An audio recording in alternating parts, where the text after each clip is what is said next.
Yo people, welcome back to the YouTube channel. You already know what time it is. It's time for the Chelsea versus Lille preview. And listen, Champions League has begun again. The holders of the competition are not the favourites. No one's talking about us. And I'm not really complaining. Underdogs, dark horses, whatever you want to call it. Are we even in the running? Some people will smirk and smile at that. But listen, I don't really personally think that we have the greatest of chances with that left-hand side looking all shabby. But you never know. You never know. The title race in England is looking tight. Maybe they get distracted. You know what I mean? Corner of their eye. They lose focus of the ball. We sneak in and we take it. You never know. You never know. Stranger things have happened. But listen, we have to get past Lille first. And this is not the same Lille as last season. It's not the same Lille that won the Ligue 1 title. They've obviously lost their manager to Nice, who are now flying high. They lost their goalkeeper, their main choice, the first choice goalkeeper, to AC Milan, who replaced Donnarumma, who went to PSG. And they replaced a lot of these players with young players, and they're now floating around in mid-table in Ligue 1. They drew against Metz 0-0 with 10 men at home, a team that are second from bottom. So again, Lille this season are nowhere near the level that brought them into this competition. But that doesn't mean we take them lightly, because we ourselves are struggling. We saw it against Palace. We needed a last-minute Ziyech winner to get past them at Selhurst Park. We also struggled in the Club World Cup to Al Hilal and Palmeiras. We've struggled actually ever since we came back from that 2-week break, where we thought we would return rejuvenated, refreshed, and we would come with some sexy football. That has not happened yet. I'm still yet to see this sexy football. I am seeing a lot of sufferable, a lot of suffering, a lot of lack of killer instinct, killer passes.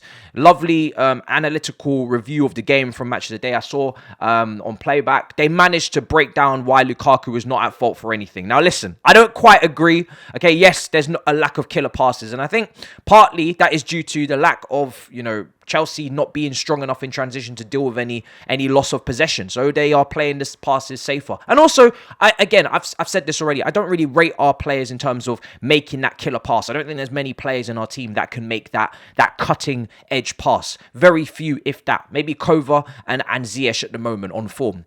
Everybody else, in terms of making that very, very good passing behind the line, when it gets tight, I don't think we're capable of it. So maybe it is best that they play it simple. The likes of Pulisic, the likes of Kai. Are you counting on them to make that Juan Mata, Kevin De Bruyne-esque pass? Not really. So for that reason, maybe they're playing safe on purpose. I keep saying this. I think Tuchel has reviewed the squad. He's definitely knows everybody's strengths and weaknesses. And for me, there's a reason as to why we're playing the way we're playing. Of course, we can improve. I don't want to see Kai on the left. I don't want to see Pulisic in the middle. I feel like when I look at Kai, I think to myself, listen, you kind of need to be at the tip of the team. Everybody talks about Kai playing in this 10 or playing in this, even in this 8 role under Lampard. But is Kai's passing range of the level where he's going to split teams open? That is something that he needs to continue to improve on. Same with the likes of Mason Mount when he comes back. And Pulisic, I've said it before, although I think he does play 10 in the national team at times, he for Chelsea has been at his best, playing on the left wing, running in behind, not really too much involvement in the build-up, in the chance creation from a passing perspective, but more being that Sadio Mane of the team, where you just run beyond the defensive line, you get to the back post like Sterling, you get the goals in that purple patch. You don't really look to create too much with your passing range. You can create with your dribbling, but with your passing range, it's not great. You was going to say something, wasn't you? I was just saying, that's what everyone thinks of when they think of the best wingers in the Premier League. Sadio Mane, Raheem Sterling, Christian Pulisic. Yeah. No, continue. He had to get that in, didn't he? But anyway, so this is where we're at.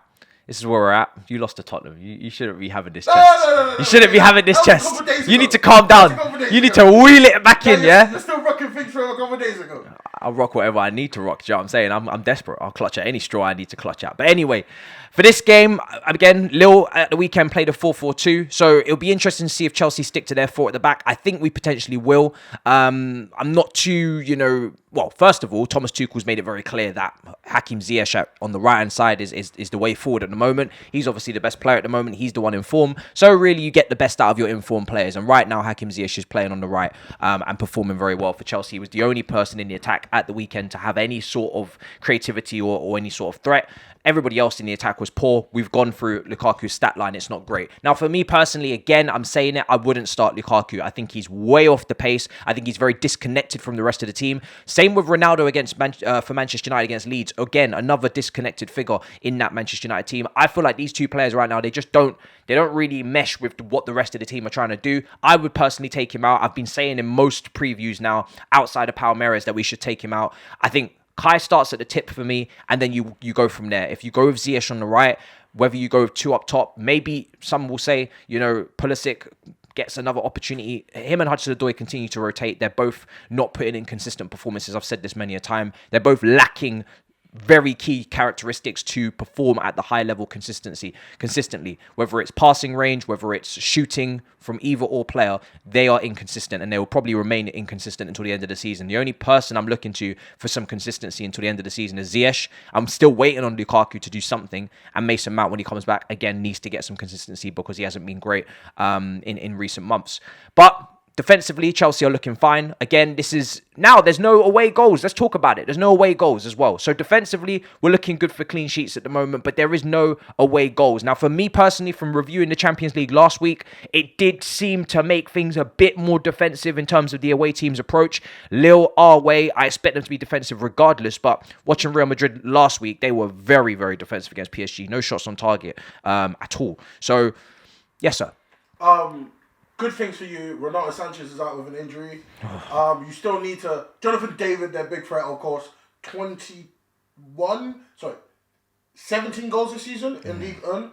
And Yilmaz is always a surprise. He's the Turkish striker. Yeah, most of the time he's bad. Sometimes he's amazing. Gotta pay attention.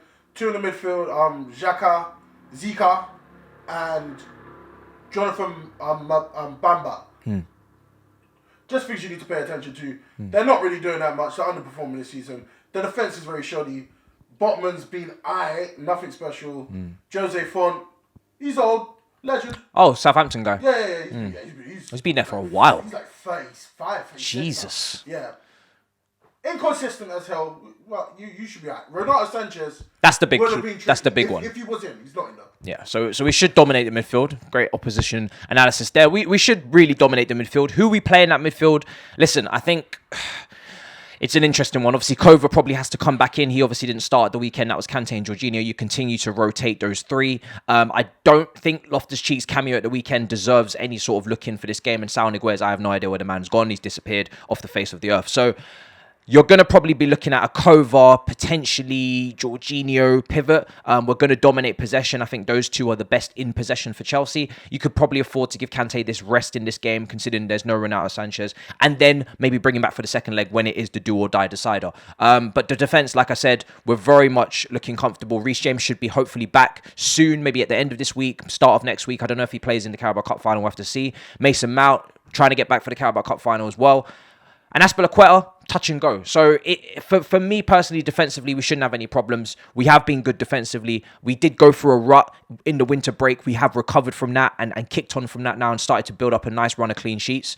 And then again, it just falls to the attack. We could potentially kill off this tie in the first leg, like a Man City, if we were clinical in attack. But again, that's not something I can count upon. So it's difficult for me to say that this is going to be a walkover because I can never say that with Chelsea. We get the goal. We pray that we get the goal, and then we need to kick on from there. If we leave it 1-0, and then obviously the second leg is still open sesame.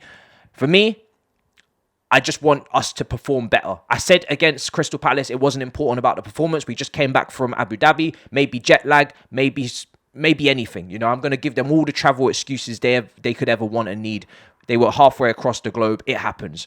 Crystal Palace is not an easy place to go. Against Lille on Tuesday night, you expect a better performance. You expect a more, a less disjointed performance. And that means for me, that's why I take out Lukaku. I need to see everybody on the same page, whether it's the service, whether it's him not giving enough, give and take, whatever have you will. I'm not going to keep talking about how poor he's been. I just want to see Havertz up top and just the whole team playing from the same song sheet. And that's for me how I'm going to look at this game. In terms of score predictions, I'm going to go with a 2-0 Chelsea win.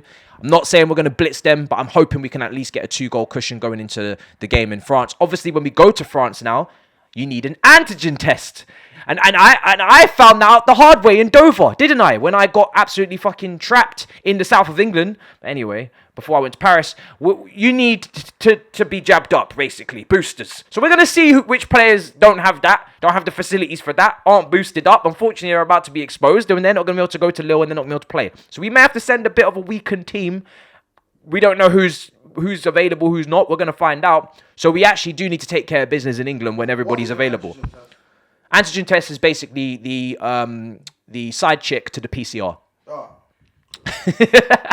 But basically, when we go to Lille, our team will be weakened. So that's something to very much, remember going into the away game. Obviously, some players aren't going to be able to travel, not going to be able to play in that game. UEFA did not get a neutral ground for us. We will be playing in Lille, as far as I'm aware. So take care of business at home. This is where most of the players will be available. And hopefully we can get the win. But like I said, make sure you get your antigen test 24 hours before you enter France, because they will not let you in. The police are very strict over there.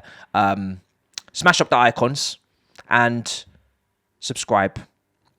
And that's about it. I'll see you guys in a bit. Peace.